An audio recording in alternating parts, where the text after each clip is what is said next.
Hello friends, ഇന്നത്തെ എൻ്റെ വിവാഹ സാഫല്യത്തിലേക്ക് ഏവർക്കും സ്വാഗതം. ഇന്ന് ഞാൻ നിങ്ങൾക്ക് ഷെയർ ചെയ്യാൻ പോകുന്നത് 2 ഗവൺമെൻറ് എംപ്ലോയി ആയ യുവാക്കളുടെ ബയോഡാറ്റയാണ്. 2 പേരും ഗവൺമെൻറ് എംപ്ലോയീസാണ്. ഒരാൾക്ക് 40 വയസ്സും മറ്റേ ആൾക്ക് 38 വയസ്സുമാണ് പ്രായം വരുന്നത് കേട്ടോ. 40 വയസ്സുള്ള ആൾ വിശ്വകർമ്മയാണ് വരുന്നത്. ആലപ്പുഴ ജില്ലയിലാണ് അവർ വീട് വരുന്നത് കേട്ടോ.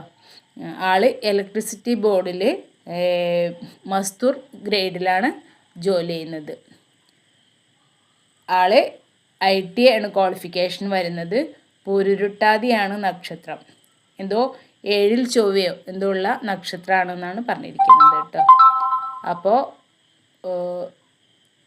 അച്ഛനും അമ്മയും ഒരു സിസ്റ്ററുമാണ് അവരെ കുടുംബം, അവരുടെ വീട്ടിലുള്ളത്. സിസ്റ്ററിൻ്റെ കല്യാണം കഴിഞ്ഞു.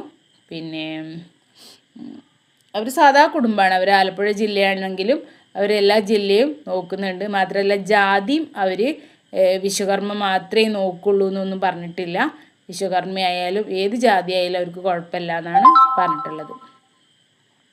രണ്ടാമത്തെ പാർട്ടി എന്ന് പറയുന്നത് വില്ലേജ് ഓഫീസറാണ് പുള്ളിക്കാരന്.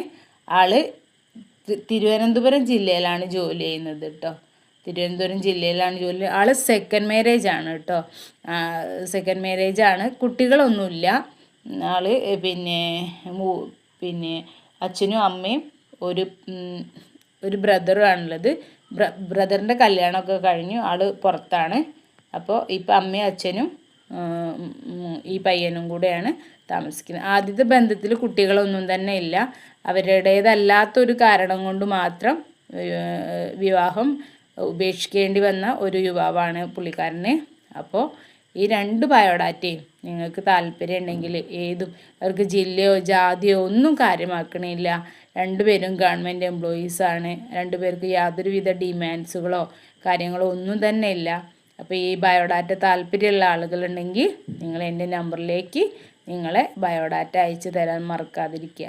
പിന്നെ എൻ്റെ വീഡിയോ കാണുന്ന എല്ലാ ആളുകൾക്കും എൻ്റെ ഈ നമ്മുടെ 2025 അവസാന ദിവസമായ ഇന്ന് നിങ്ങൾക്ക് നമ്മൾ 2025 വിട പറയുകയാണ് അല്ലേ. അപ്പോൾ ഈ വരുന്ന പുതുവർഷത്തിൽ അഥവാ 2026 നമ്മൾക്ക് എല്ലാവർക്കും എല്ലാവിധ ഐശ്വര്യങ്ങളും, നമ്മൾക്ക് മാരേജ് ശരിയാവാതെ ഇരിക്കുന്ന എല്ലാവർക്കും നല്ല ബന്ധങ്ങളും നല്ല സമാധാനവും സന്തോഷവും ഐശ്വര്യവും എല്ലാ സൗഭാഗ്യങ്ങളും ഉണ്ടാവട്ടെ എന്ന് ഞാൻ പ്രാർത്ഥിച്ചുകൊണ്ട് പുതിയ ഒരു വർഷം നമുക്ക് കാണാം. പുതിയ വർഷത്തിൽ